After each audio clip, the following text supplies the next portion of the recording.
సంక్రాంతి పండుగ నేపథ్యంలో ప్రైవేట్ వాహనాలపై ఆర్టీఏ అధికారులు స్పెషల్ డ్రైవ్ నిర్వహించారు. హైదరాబాద్, రంగారెడ్డి జిల్లా వ్యాప్తంగా ఏకంగా 160 బస్సులపై కేసులు నమోదు చేశారు.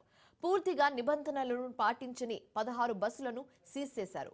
అలాగే ఎల్బీ నగర్లోనూ ముమ్మర తనిఖీలు చేపట్టారు. పలు ప్రైవేట్ వాహనాలపై కేసులు నమోదు చేశారు.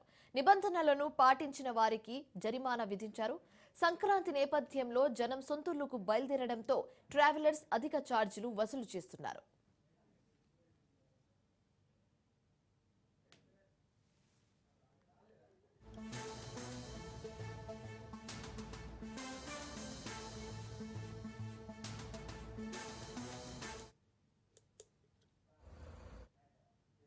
సంక్రాంతి పండుగ నేపథ్యంలో ప్రైవేట్ వాహనాలపై ఆర్టీఏ అధికారులు స్పెషల్ డ్రైవ్ నిర్వహించారు. హైదరాబాద్, రంగారెడ్డి జిల్లా వ్యాప్తంగా ఏకంగా 160 బస్సులపై కేసులు నమోదు చేశారు. పూర్తిగా నిబంధనలు పాటించని 16 బస్సులను సీజ్ చేశారు.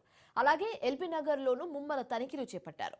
పలు ప్రైవేట్ వాహనాలపై కేసులు నమోదు చేశారు. నిబంధనలను పాటించిన వారికి జరిమానా విధించారు. సంక్రాంతి నేపథ్యంలో జనం సొంతూళ్లకు బయలుదేరడంతో ట్రావెలర్స్ అధిక ఛార్జీలు వసూలు చేస్తున్నారు.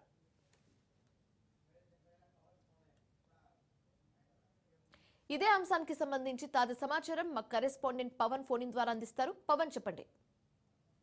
సంక్రాంతి సందర్భంగా పలు చోట్ల ఆర్టీఏ అధికారులు ఒక దాడులు నిర్వహిస్తున్నారు. ఎందుకంటే ప్రైవేట్ బస్సులకు సంబంధించి ఫిట్నెస్ కావచ్చు, ఇతర సంబంధించిన గూడ్స్ పూర్తిగా యొక్క కరెక్ట్ ఉన్నాయా లేవనేది మాత్రం ప్రధానంగా అధికారులు కూడా తనిఖీలు చేస్తున్నారు. నిన్న అర్ధరాత్రి నుంచి కూడా యొక్క తనిఖీలు ముమ్మరం చేశారు. ఇటు ఎల్బీ నగర్ కావచ్చు, ఇటు విజయవాడ రహదారి కావచ్చు, దీనికి సంబంధించి పూర్తిగా అధికారులు ఎప్పటికప్పుడు ప్రతి ప్రైవేట్ వాహనాన్ని కూడా తనిఖీలు చేస్తున్నారు. అయితే కొన్ని ఫిట్నెస్ లేని వాహనాలను కూడా ఈ యొక్క సంక్రాంతి సందర్భంగా పూర్తిగా వాహనాలను కూడా రోడ్డు పైకి తీసుకురావడంతో ఇటు అధికారులు వాటి పైన కూడా కేసులు నమోదు చేశారు. దాదాపు కొన్ని బస్సులను కూడా సీజ్ చేశారు. అంటే 16 కేసులు నమోదు చేసినట్టుగా మనకు తెలుస్తుంది. అయితే సంక్రాంతి పండుగ సందర్భంగా మాత్రము ఈ యొక్క తనిఖీలు కొనసాగుతూనే ఉంటాయి. ఈ యొక్క దాడులు ఎవరైతే ఈ యొక్క ప్రైవేట్ సంబంధించిన బస్సులు ఉన్నాయో అధిక రేట్లు కావచ్చు, ఈ యొక్క ఫిట్నెస్ లేని వాహనాలను మాత్రము ఆ యొక్క రోడ్డుపైకి తీసుకొస్తే మాత్రం కఠిన చర్యలు తీసుకుంటామని చెప్పి కూడా ఆర్టీఏ అధికారులు చెప్తున్న పరిస్థితి కనిపిస్తుంది. ముఖ్యంగా చూస్తే ఎల్బీ నగర్ లోనే ఈ యొక్క రైడ్స్